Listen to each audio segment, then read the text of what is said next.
বৈঠকে বসতে চলেছেন শ্রমিক ভট্টাচার্য ও দিলীপ ঘোষ। বিজেপির রাজ্য সভাপতি হওয়ার পরই দিলীপ ঘোষের সঙ্গে বৈঠক করবেন শ্রমিক ভট্টাচার্য। আর বিজেপির রাজ্য অফিসে বৈঠকে বসবেন শ্রমিক ও দিলীপ। 21শে জুলাই কোনো না কোনো মঞ্চে দেখা যাবে দিলীপ ঘোষকে। দিলীপের মন্তব্যের পরই বৈঠকে শ্রমিক এবং দিলীপ ঘোষ।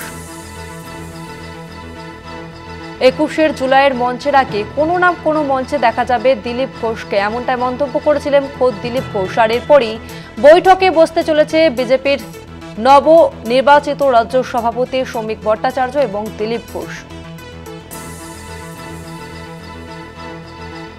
ফোনলাইনে রয়েছে আমাদের বিশেষ প্রতিনিধি অঞ্জন রায়। অঞ্জন দা, বৈঠকে বসতে চলেছে বিজেপির রাজ্য সভাপতি শ্রমিক ভট্টাচার্য এবং দিলীপ ঘোষ। এই বৈঠক থেকে ঠিক কি বার্তা উঠে আসতে পারে? দেখো, গতকাল রাতে কলকাতা টিভিতে এই খবর প্রথম ব্রেক করা হয় যে শ্রমিক ভট্টাচার্য এবং দিলীপ ঘোষ আজকে বৈঠকে বসতে চলেছেন বিকেল 4টের সময়। দিলীপ ঘোষ যাবেন, শ্রমিক ভট্টাচার্যকে শুভেচ্ছা জানাবেন, তারপর বৈঠক হবে। বৈঠকে মূলত দিলীপ ঘোষ কি চাইছেন, তার ক্ষোভের কারণ কি, নতুন রাজ্য সভাপতি সে বিষয়ে কথা বলবেন। নতুন রাজ্য সভাপতি হওয়ার পর শ্রমিক ভট্টাচার্যের সঙ্গে দিলীপ ঘোষের ফোনে কথাবার্তা হয়েছিল, কিন্তু সামনাসামনি কথা হয়নি।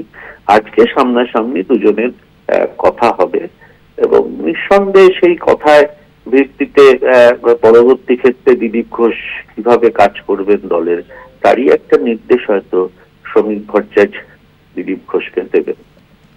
ধন্যবাদ অঞ্জন দা। আরো একবার জানিয়ে রাখবো, বৈঠকে বসতে চলেছেন শ্রমিক ভট্টাচার্য ও দিলীপ ঘোষ। রাজ্য বিজেপির সভাপতি হওয়ার পরই দিলীপ ঘোষের সঙ্গে বৈঠক করবেন শ্রমিক ভট্টাচার্য। আজ বিজেপির রাজ্য অফিসে বৈঠকে বসবেন শ্রমিক এবং দিলীপ। 21শে জুলাই কোনো না কোনো মঞ্চে দেখা যাবে দিলীপ ঘোষকে, এমনটাই মন্তব্য করেছিলেন খোদ দিলীপ ঘোষ। আর এরপরই বৈঠকে বসতে চলেছেন শ্রমিক এবং দিলীপ ঘোষ।